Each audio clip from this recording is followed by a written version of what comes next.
우리 양옆에 앞뒤로 평안히 인사 나누겠습니다. 샬롬 샬롬. 샬롬 샬롬. 하나님 아버지께서 내려주시는 은혜와 평강이 우리 모든 성도님들 가운데 있기를 간절히 축복합니다. 오늘도 이렇게 사도신경 특강 마지막 날입니다. 이제 오늘까지 하고 이제 12월 달부터는 전체 재직 수련회를 갖다가 오후 예배 시간을 통해서 진행을 하도록 하겠습니다.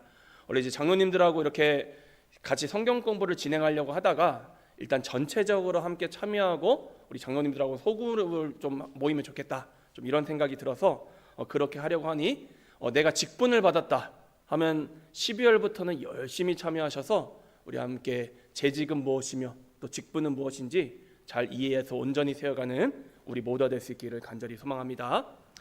자, 오늘 사도신경 특강 참 한 가지, 여러분 새생명 축제 날이긴 한데 이번 주 지나고 나서는 새 가족을 데려오면 될까요? 안 될까요? 되죠.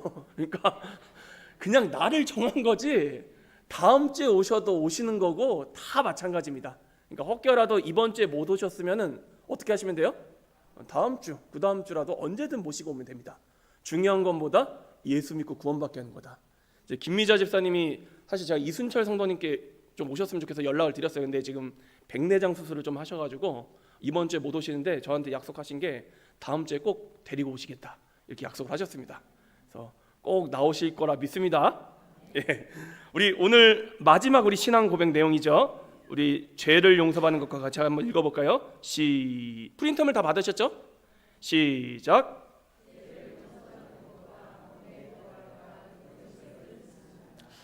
사도신경 특강은 좀 내용이 그동안 좀 어렵긴 했죠. 그래도 한 번쯤 들어보시면 도움이 되는 내용입니다. 영상을 지금 다 올려놨으니까 한번 꾸준하게 다시 들어보셨으면 좋겠고, 재직 그 세미나는 이렇게 어려운 내용은 다루진 않을 겁니다. 그러니까 너무 겁먹지 마시고 열심히 참여하시기 바랍니다. 우리 1번 질문 같이 한번 읽어볼까요? 시작.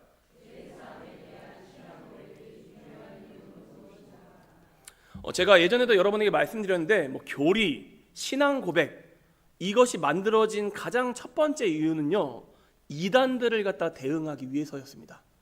그러니까 정상적인 신앙생활을 하는 사람들만 있었던 것이 아니라 초대교회에도 지금과 같이 이단들이 판을 치고 다녔습니다.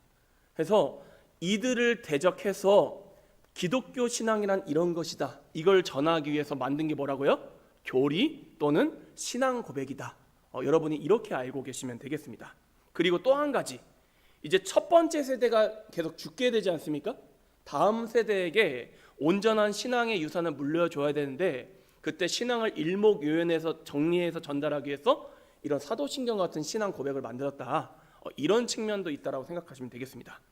그러니까 사도신경에 죄를 용서받는 것과라는 말이 들어갔다는 뜻은 이 당시에 죄 용서함, 죄 사함과 관련돼서 잘못된 가르침을 전하는 이단이 있었다는 겁니까? 없었다는 겁니까? 있었다는 뜻이에요.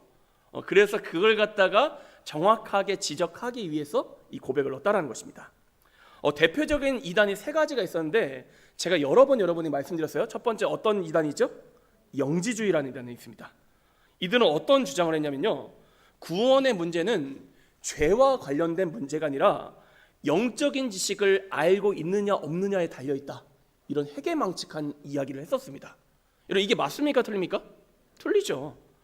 여러분 제가 오전에도 말씀드렸죠. 천국은 누가 들어가요? 죄의 문제를 해결하는 사람들이 들어갑니다. 근데 이 죄의 문제는 누구만 해결해 줄 수 있어요? 예수 그리스도. 이게 우리 신앙 고백이잖아요. 근데 말도 안 되는 이야기를 했던 이단이 있었다는 거예요. 또 둘째, 어떤 이단이 있었죠? 몬타누스 주의라는 게 있습니다. 이 몬타누스라는 사람이 어떤 주장을 했냐면요, 세례를 받고 나서 우리가 살아가면서 죄를 지을 수 있습니까? 없습니까? 있죠. 여러분 우리 다 세례 받고 나서 다 죄 지었잖아요, 솔직하게 얘기해서. 근데 어떤 주장을 했냐면은 세례 받고 나서 짓는 죄는요 용서받을 수 없다, 이런 식의 주장을 했습니다. 이게 맞습니까? 틀립니까? 틀립니다. 여러분 세례 받았다는 거가 하나님과 우리가 하나님 아버지 자녀의 관계로 묶였다라는 것을 갖다 공적으로 드러나는 의식이기도 하지만 이후에도 우리 가운데 뭘 주신다는 거예요? 죄 용서함의 권세를 우리 가운데 부어주신다는 것입니다. 우리가 그 권세를 받는다는 게 아니라 예수님께서 우리를 용서해 주신다는 것이죠. 또 셋째, 어떤 이단이 있습니까? 도나투스파라는 이단이 있었습니다. 이들은 어떤 주장을 했냐면요, 죄를 지은 성직자의 성례는 효력이 없다라고 주장을 했습니다. 이 말이 무슨 말이냐, 이제 이번에 저한테 세례 받으신 분들 있잖아요, 그렇죠? 근데 제가 그런 일이 일어나면 안 되겠는데 제가 한 1년 후에 큰 죄를 저질렀습니다. 그러면 저한테 세례를 받으셨던 분들의 세례는 무효입니까? 그래도 유효합니까? 왜죠? 이신혜 목사 죄 지었잖아요. 응? 예. 대답하기 어려우시죠? 실제로 초기 기독교 역사 가운데 이런 논쟁이 있었어요. 이걸 갖다가 어려운 말로 사요론 논쟁이라고 합니다. 이 단어까지 다 기억하실 필요 없고요. 여러분, 은혜는 누가 주시는 거예요? 네, 성령님께서 주시는 거지 않습니까? 세례는 이신희 목사가 주는 것입니까? 누가 주시는 것입니까?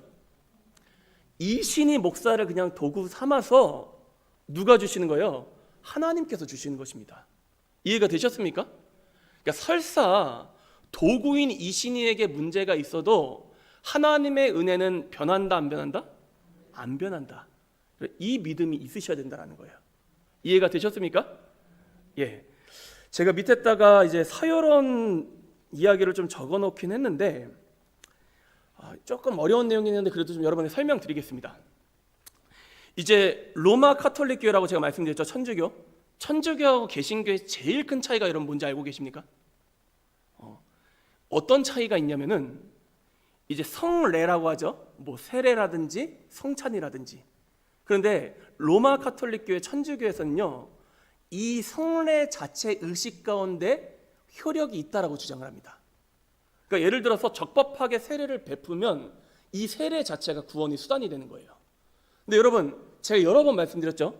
세례가 구원의 수단입니까, 아닙니까? 오직 우리는 어떻게 구원받죠? 예수 그리스도를 믿음으로. 그러니까 우리 개신교에서는요, 특정 성례 예식이 구원의 수단이 될 수 있다, 없다? 없다라는 믿음을 가지고 있어요. 그러니까 우리는 사요론은 아닙니다. 이게 사요론이라는 말이 의식 자체에 어떤 효력이 있다라고 보는 입장이거든요. 이렇게 되보면 상당한 문제가 생깁니다. 이건 제가 나중에 한 번 더 설명을 드릴게요. 하지만 우리는 어떻게 고백을 하냐? 따라해 보겠습니다. 은효론. 발음도 어려워요. 은효론. 은자가 뭘 가리킬까요? 은혜. 그러니까 모든 성례, 이런 은혜의 궁극적인 주체는 누구시라는 거예요? 성령님이시다. 이게 우리 고백입니다. 이제 사요론의 반대말이 인효론입니다. 그러니까 이 말은 무슨 말이냐? 성례를 베푸는 사람이 누구냐에 따라서 은혜가 전해지기도 하고 안 전해지기도 한다. 이게 인효론입니다. 이해가 되셨죠? 그러니까 사요론과 인효론 정반대에 있는데 우리 개혁교회, 우리 개신교, 특히 장로교회는 사요론도 아니고 인효론도 아니고 뭐다? 은효론이다. 오직 성례의 주체는 누구시다? 성령님이시다. 이러한 믿음을 가지고 있다는 것 꼭 기억하시고, 또 한 가지, 성례의 효력. 우리가 세례를 받고도 그 가운데 은혜를 누리기 위해서는 뭐가 전제돼야 돼요? 예수 그리스도를 향한 우리의 믿음이 전제돼야 된다. 이런 내용 참고하시기 바랍니다. 방금 들었던 내용은 이해가 잘 안 되셔도 시험 들지 마시고 그런가 보다, 그냥 그런 거 넘어가시기 바랍니다. 자, 죄사함에 대한 신앙 고백이 중요한 이유 또 한 가지. 이 부분은 쉽죠? 그 밑에 달라 보십시오. 실제로 예수님께서 우리의 죄를 사해 주실 수 있는 능력과 권한과 자격을 가지고 계시기 때문입니다. 우리 밑에 우리 두 구절 성경 말씀 적어놨는데 같이 읽어볼까요? 시작.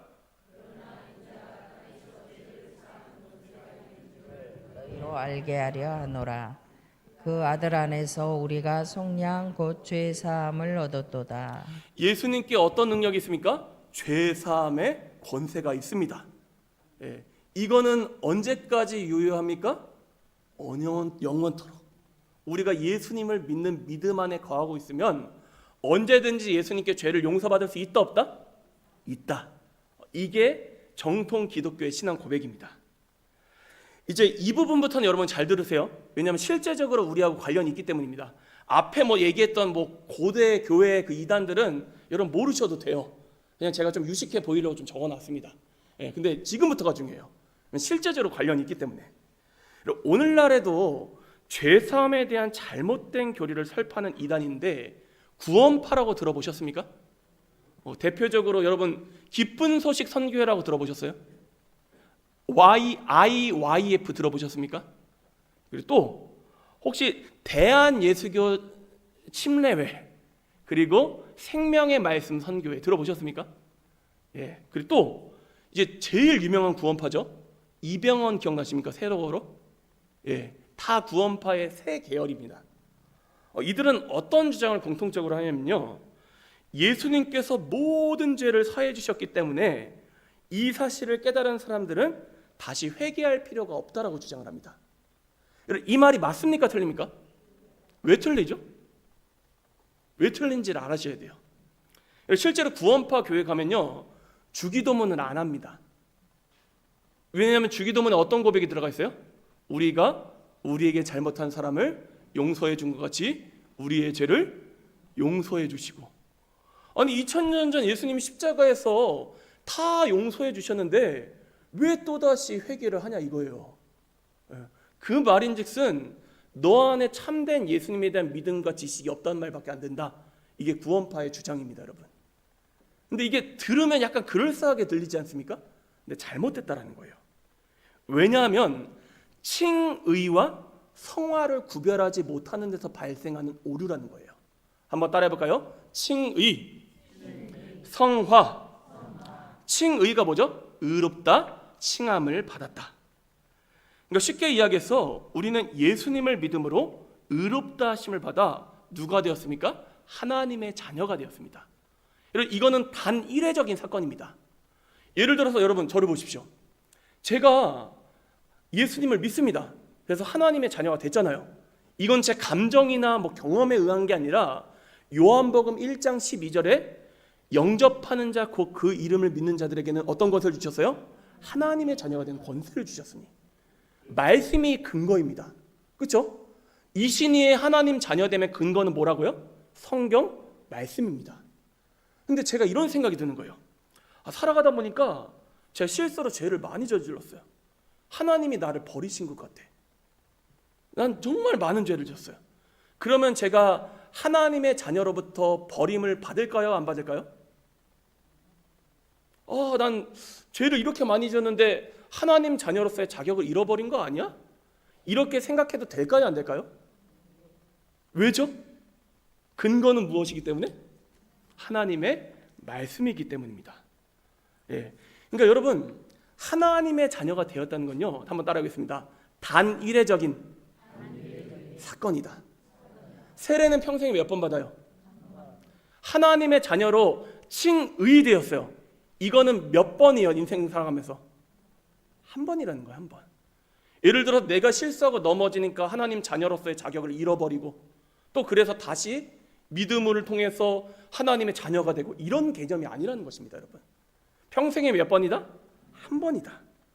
그런데 우리가 하나님의 자녀가 법적으로 되었지만 죄인일 때의 죄성은 남아있기 때문에 때로 실패하고 넘어질 때도 있습니까? 없습니까? 있죠. 이때요 우리는요 과거에 우리가 처음 예수 믿었던 것처럼 구원의 목적을, 그러니까 구원받기 위해서가 아니라 관계 회복을 위해서 죄를 자백하고 회개에 합당한 열매를 맺어야 한다는 것입니다. 이 두 차이가 이해가 되셨습니까? 구원받기 위해서 하는 회개야 우리가 구원받은 후에 하나님의 자녀가 되고 나서 관계를 갖다가 더 풍성하게 하기 위해서 하는 회개는 서로 다르다라는 것입니다. 이해가 되셨습니까? 다시 설명해 드릴게요. 잘 들어보세요. 우리가 예수님을 믿기 전입니다. 이때는 우리는 어떤 상태예요? 죄인인 상태입니다. 죽을 수밖에 없는 죄인이에요. 근데 우리가 예수님을 믿고 회개함으로써 하나님의 자녀라 칭함을 받았습니다. 그렇죠?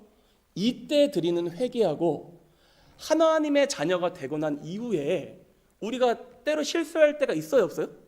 있죠? 이때 실수해서 드리는 회개가 서로 같다, 다르다? 다르다라는 거예요, 여러분. 이해가 되셨습니까? 이런 식이에요. 더 제가 쉽게 설명을 해드릴게요. 유지혜 사모님이 저기 사무실에 앉아 계시잖아요. 서로 생판 모르는 상황입니다. 근데 제가 유지혜 사모님한테 큰 잘못을 저질렀어요. 이때 저지른 잘못하고 제가 이제 아내로서 결혼을 해가지고 같이 살아갑니다. 이때 저지른 실수하고 같습니까? 다릅니까? 어떤 게 더 무게감이 있어요? 결혼하기 전에 저질렀을 때가 더 문제가 되겠죠. 왜냐면 완전 생판 남이잖아요. 근데 가족이면 어때요? 예, 잘못한 것은 맞지만 그 가운데 우리가 그렇다고 해서 그 사람을 갖다가 막 내치는 그런 상황까지는 가지 않는 경우가 많지 않습니까? 마치 이와 같다는 거예요. 다시요. 예수님을 믿기 이전에 예수님을 믿기 위해서 드리는 믿음의 고백과 회개가 있고, 이 회개하고 하나님의 자녀가 되고 나서 드리는 우리 관계를 위한 회개는 서로 같다 다르다? 다르다라는 거예요. 성경에도 이런 내용들이 구구절절하게 적혀 있습니다. 근거를 댈 수 있는 구절들이 너무 많아요. 근데 구원파에서는 어떻게 일을 하냐? 이 두 가지를 갖다가 같이 봅니다. 근데 이게 맞아요, 틀려요? 틀리다라는 거예요. 여러분, 예수 믿고 나서도 회개 기도를 하셔야 합니다, 여러분. 죄를 지으면. 아니, 저는 그래서 구원파 사람들한테 묻고 싶어요. 당신들은 예수 믿고 나서 단 한 번도 죄를 지은 적이 없습니까? 그러니까 여러분, 우리가 생각해 볼 만한 대목이라는 거죠. 어떻게 대답을 할 거예요, 여기서? 아니, 죄를 지은 적이 그 사람들이 한 번도 없을까요? 그런데도 희한한 주장을 성도들한테 계속하고 기성교회에 계속 이렇게 전도지를 갖다 보내가지고 미혹시키려고 한다는 거예요. 여러분, 우리 밑에 성경 말씀 나와 있는데, 우리 요한일서 요한복음 말씀 두 군절 나와 있는데 같이 한번 읽어보겠습니다. 시작. 만일 우리가 우리 죄를 자백하면 그는 미쁘시고 의로우사 우리 죄를 사하시며 우리를 모든 불의에서 깨끗하게 하실 것이요 예수께서 이르시되 이미 목욕한 자는 발밖에 씻을 필요가 없느니라 온 몸이 깨끗하니라. 뭐라고 예수님 말씀하셨어요? 이미 목욕한 자는 뭐만 씻으면 돼요? 발밖에 씻을 필요가 없느니라. 여러분, 우리는 어떤 사람입니까? 예수님을 믿음으로 이미 목욕한 사람들입니다. 하나님의 자녀가 되었어요. 그 다음부터는 뭐가 필요해요? 네, 발을 씻어야 합니다. 구원받기 위해서가 아니라 어떤 걸 위해서? 하나님과의 관계를 위해서. 그러니까 이 두 가지 회개를 잘 구별하시기를 바랍니다.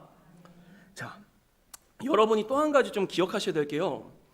우리가 이 땅을 살아가는 날 동안 완전한 성화에 이룰 수 있을까요? 없을까요? 여러분, 정확하게 대답하셔야 됩니다. 우리가 이 땅을 살아가면서 완전한 모습으로 살아갈 수 있습니까? 없습니까? 예. 이게 우리가 무슨 패배의식에 젖어 있겠다 이게 아니라 이런 우리의 실존이 그렇다라는 거예요. 근데 우리의 구원의 완성, 우리가 완전한 성화, 이걸 이루는 때는 언제라고요? 예수님이 다시 오시는 때, 우리가 새로운 신령한 육체를 입을 때 온전하게 이루어진다는 것입니다. 이 고백이 왜 중요하냐면요, 그러니까 이 땅을 살아가면서 교만하면 된다 안 된다라는 거예요. 아까 전에 제가 몬타누스주의라고 말씀드렸잖아요. 이 이단의 특징이 뭐인지 아십니까, 여러분? 세례 후에 죄 지으면 구원받지 못한다라고 주장을 했잖아요. 엄격한 윤리의식을 가지고 있었습니다. 이걸로 교회 내에서 성도들을 갖다가 얼마나 판단하고 난도질했는지를 모릅니다. 여러분, 우리도 신앙생활하다 보면 그럴 때 있잖아요. 나는 이렇게 거룩해. 그래서 저 사람을 갖다 막 판단합니다. 근데 이게 엄청난 교만이라는 거예요. 내가 아무리 지금 완전하게 살려고 노력한다 한들 이 땅에서 내 힘만으로 온전해질 수 있다 없다? 없다라는 거예요. 누가 우리를 갖다가 마지막 때에 변화시켜 주셔야 합니까? 예수님께서. 그러니까 여러분, 늘 겸손하시고 판단하는 건 유보하시고 함께 격려하고 사랑하며 나아가는 저와 여러분 모두가 될 수 있기를 간절히 소망합니다. 중요한 건 뭐냐면요, 제가 지금 시간이 좀 많이 가서 좀 건너뜁니다. 중요한 건 뭐냐면요, 우리가 성화란 말이 뭔지 아시잖아요. 예수님을 닮아가는 과정을 갖다 가리키는 말입니다. 우리가 이 땅에서 완전한 성화를 이룰 수 있다 없다? 없다. 하지만 어떻게 해야 되냐면요, 적어도 방향성은 중요하다라는 거예요. 어제보다는 오늘 더 거룩해지고 오늘보다는 내일 더 거룩해지는 모습을 하나님께 보여드려야 한다는 것입니다. 그러면요, 하나님께서는요 이러한 우리를 기뻐하신다라는 거예요. 그러니까 여러분, 우리가 예수 그리스도를 믿을 때 회개 기도를 했다 해서 이 이후로 또 회개 기도를 할 필요가 없다라고 말하는 게 말도 안 되는 이유가, 우리가 또 죄를 짓습니까, 안 짓습니까? 지어요. 그러면 그때 왜 또다시 우리가 회개를 해야 되냐? 이 회개를 통해서 우리가 죄 씻음을 받고 하나님께로부터 능력을 공급받기 위해서입니다. 그러니까 여러분, 자주 회개하십시오. 여러분, 저는 우리 성도님들께서 죄의 문제에 있어서 민감하셨으면 좋겠어요.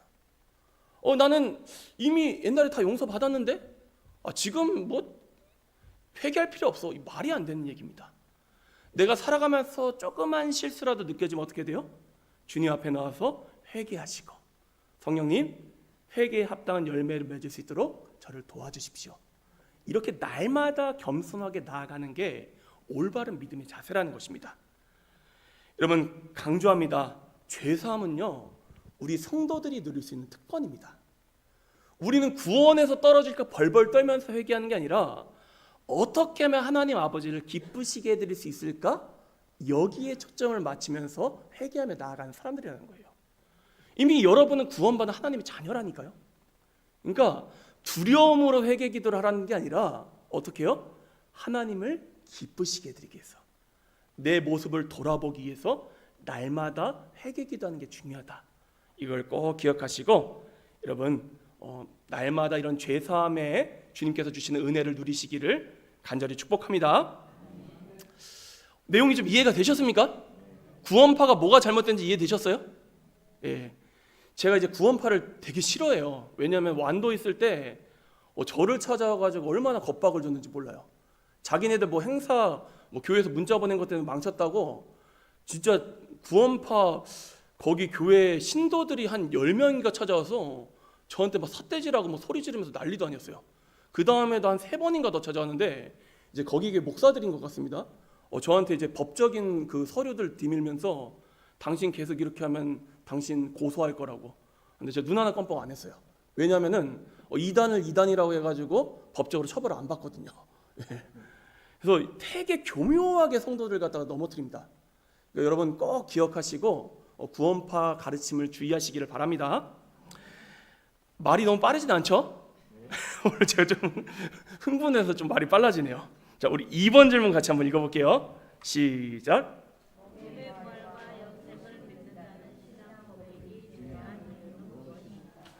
예, 몸의 부활과 영생을 믿습니다란 말을 굳이 집어넣은 이유가 있다라는 겁니다, 여러분. 이 또한 뭐와 관련이 있어요? 이단들과 관련이 있습니다. 앞서 말했던 영지주의라는 이단은요, 육체는 악한 것으로 보고 영적인 것만 선하다고 생각을 했습니다. 이제 우리 개신교인들 중에서도 잘못된 세계관을 가지고 계신 분들이 가끔 있어요. 죽으면 영혼만 천국에 들어간다. 맞습니까? 틀립니까? 우리가 죽었어요. 그러면 영혼과 육체가 분리가 되잖아요. 육체는 땅에 썩어져 사라집니다. 그렇죠? 뭐는 남아요? 영혼은 남습니다. 그러면 천국에는 영혼만 들어가는 건가요, 여러분? 아니죠. 제가 벌써 여러 번 말씀드렸습니다. 예수님이 다시 오시는 때 어떤 일이 일어나요? 부활하는데, 여러분, 영혼만 남아있으면 영혼만 천국 들어갈 거면 부활이 무슨 의미가 있습니까? 부활은 무슨 말이에요? 분리되었던 영혼과 육체가 다시 하나가 되는 게 이런 부활입니다. 그러니까 뭐도 필요해요? 육체도 필요하다. 근데 이전의 육체가 아니라 새로운 영의 몸, 신령한 몸을 입고 다시 우리가 부활하여 천국에 들어가는 게 기독교에서 이야기하는 부활이라 말씀드렸습니다. 다시 질문 드리겠습니다. 천국 들어갈 때 영혼만 들어갑니까? 아닙니까? 아니죠. 예. 부활하여서 새로운 몸을 입고 들어가는 곳이 어디다? 천국이다. 그러니까 우리 기독교는요, 육체를 영혼보다 저급한 것이다 이렇게 보질 않습니다, 여러분. 우리의 육체 또한 누가 창조하신 거예요? 하나님이 창조하신 겁니다. 이거를 갖다가 꼭 기억하시기 바랍니다. 그래서 초대교회에 어떤 이단들이 있었냐면은 이제 육체의 부활을 갖다가 부정하는 사람들이 있었어요. 뭐 대표적인 게 아까 전에 얘기했던 영지주의인데, 이들의 주장은 뭐였냐면은 예수님께서 십자가에서 죽으신 게 아니라 죽으신 척한 것이다. 이런 주장을 했던 사람들입니다. 말이 돼요, 안 돼요? 안 되죠. 그리고 육체를 저급한 것으로 봤기 때문에 죽는 것 그 자체, 육신을 벗어버리는 것 자체가 구원이다라고 봤던 사람들입니다. 희한하죠? 근데 우리는 그게 아니라는 것입니다. 그리고 또 초대교회 당시에 또 어떤 이단들도 있었냐면은 부활은 이미 지나가 버렸다. 영적인 부활을 우리가 다 경험한 거다. 이렇게 이상한 주장을 했던 사람들이 있는데, 제가 디모데후서 2장 18절 말씀 거기 적어놨습니다. 같이 한번 읽어볼까요? 시작. 부활이 이미 지나갔다 하므로 어떤 사람들의 믿음은 무너뜨리는도다. 예. 여러분 이게 맞습니까? 틀립니까? 여러분 우리의 부활이 이미 지나갔습니까? 아직 후의 일입니까? 왜죠? 부활은 언제 일어나는 거예요? 예수님이 다시 오시는데. 그러니까 우리 중에 지금 부활을 경험한 사람이 있습니까? 없습니까? 없습니다, 여러분. 과거의 나사로의 부활, 그 사람 다시 죽었잖아요. 그러니까 성경이 말하는 온전한 부활은 아닙니다. 그게 아직은 이루어지지 않았다. 그러니까 여러분 속지 마시기 바랍니다. 그러니까 예수님의 부활은 뭐냐면요, 단순히 정신적이거나 영적인 부활이 아니라 실제적인 몸의 부활이었다는 것입니다. 그러면 이 부활하신 예수님을 제자들이 만났습니까? 못 만났습니까? 만났죠. 같이 음식도 먹었습니다. 예수님의 손과 발을 만지기까지 했습니다. 그러니까 실제적인 몸의 부활이 있었다는 것입니다. 마찬가지로 우리에게 약속하신 부활도요, 실제적인 부활입니다, 여러분. 예수님이 다시 오시는 때 우리가 뭘 입게 된다고요? 새로운 몸을 입게 됩니다. 여러분 잘 생각해 보십시오. 제가 이제 여러 번 말씀드린 거니까 이건 이해를 하셔야 돼요. 내가 예를 들면 이 땅을 살아가면서 장애가 생겼습니다. 나이가 들었습니다. 거동이 불편합니다. 근데 죽었다가 다시 부활했는데 그 마지막 육체의 모습 그대로 부활한다 생각해 보십시오. 그 모습으로 천국에 들어갈 수 있습니까? 없습니까? 아니 그러면 그게 무슨 천국이에요? 근데 여러분 성경이 우리 가운데 약속하고 있는 바는 뭐냐? 우리가 정확히 이 몸이 뭔지는 몰라요. 근데 서로 알아보기는 합니다. 근데 지금처럼 아픈 것도 없고 죽는 것도 없고 또 우리가 죄를 짓는 유혹을 받지도 않고 완벽한 영의 몸을 갖다가 하나님이 준비해 놓으신다. 우리 가운데 고린도전서 15장이 약속해 주셨습니다. 이 몸을 입고 천국에 들어가는 것입니다. 이해가 되셨습니까? 그러니까 한 번 죽는 것은 사람에게 왜 정해진 것이냐면요, 일단 죽으면서 우리의 이전 육신은 벗어버려야 하기 때문입니다. 이 몸을 가지고 천국 들어갈 수 있다 없다? 없다. 그러니까 천국에서 살아가는데 합당한 몸을 새로 입어야 된다. 그래서 모든 사람이 한 번은 죽어야 된다는 것입니다. 이해가 되셨죠? 그러니까 우리는 실제적인 부활을 이야기합니다. 꼭 기억하시고 우리 밑에 우리 요한복음 말씀하고 고린도전서 15장 말씀 같이 한번 읽어볼게요. 시작. 선한 일을 행한 자는 생명의 부활로 악한 일을 행한 자는 심판의 부활로 나오리라. 육의 몸으로 심고 신령한 몸으로 다시 살아나나니 육의 몸이 있은즉 또 영의 몸도 있느니라. 보라 내가 너희에게 비밀을 말하노니 우리가 다 잠잘 것이 아니요 마지막 나팔의 순간에 호련히 다 변화되리니 나팔 소리가 나매 죽은 자들이 썩지 아니할 것으로 다시 살아나고 우리도 변화되리라. 아멘. 제가 지금까지 한 내용이 이 말씀 가운데 잘 요약이 되어 있죠? 이렇게 우리가 받게 된 구원은요, 일시적이고 불완전한 구원이 아니라 어떤 구원이라고요? 완전한 구원이라는 것입니다. 우리가 천국에 들어갔습니다. 다시 죽는 일이 있어요, 없어요? 만약 죽는 날이 있다면 그게 완전한 구원입니까? 불완전한 구원입니까? 불완전한 구원이죠. 근데 천국에 들어가면 다시 죽는 일이 있다 없다? 아픈 일이 있다 없다? 슬픈 일이 있다 없다? 아니 천국 들어갔는데도 슬픈 일 뭐 오지게 많다. 맨날 우리가 지지고 싸워야 된다. 그럼 그것이 천국이겠냐라는 거예요. 근데 그런 모든 문제가 해결된 곳이 어디라고요? 천국이다. 예. 여러분 예수님께서 2000년 전에 완전히 죄와 죽음을 이기시고 승리하셨기 때문에요, 천국에서는 더 이상 죽음이 없는 것입니다. 아멘이십니까? 한마디로 이야기해서요, 영원히 하나님과 사랑의 교제를 누리는 영생을 누리게 된다는 것입니다. 우리가 이 신앙 고백, 사도신경에서 영생을 고백한다는 건요, 어떤 신앙 고백이 이 가운데 담겨 있는 거냐? 예수님이 죽음을 완전히 이기신 승리자이심을 우리가 고백하는 신앙 고백이 담겨 있는 것입니다. 우리가 단순하게 오래 산다, 영원히 산다, 이 측면만을 이야기하는 게 아니라 예수님이 어떻게 하셨다고요? 죽음을 이기시고 승리하셨다. 우리에게 천국 소망을 허락해 주실 것이다. 이 믿음의 고백이 함께 담겨 있는 것입니다. 함께 따라가 보겠습니다. 영생은 예수님의 완전한 승리를 고백하는 것이다.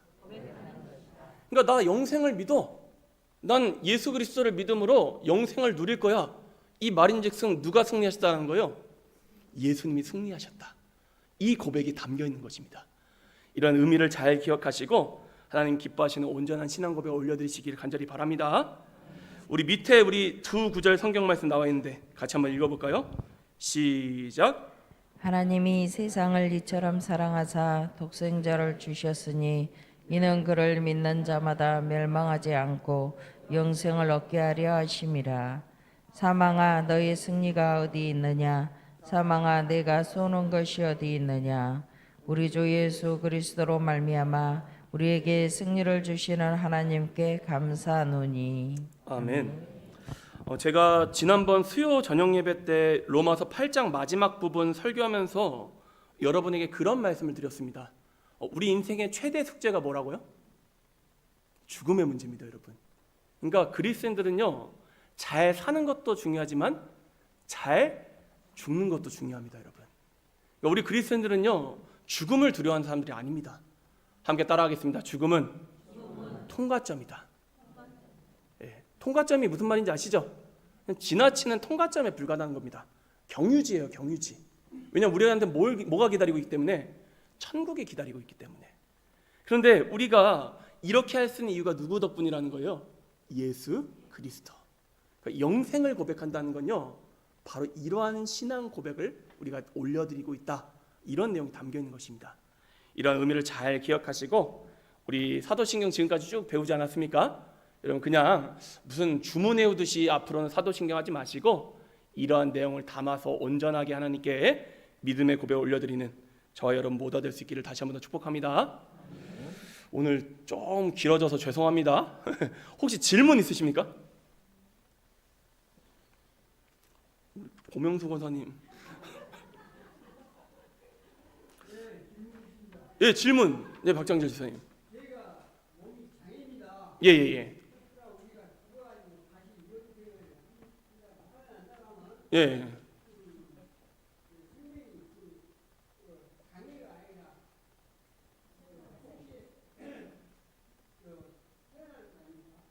예. 집사님을 위해서 예비해 두신 새로운 몸이 있어요.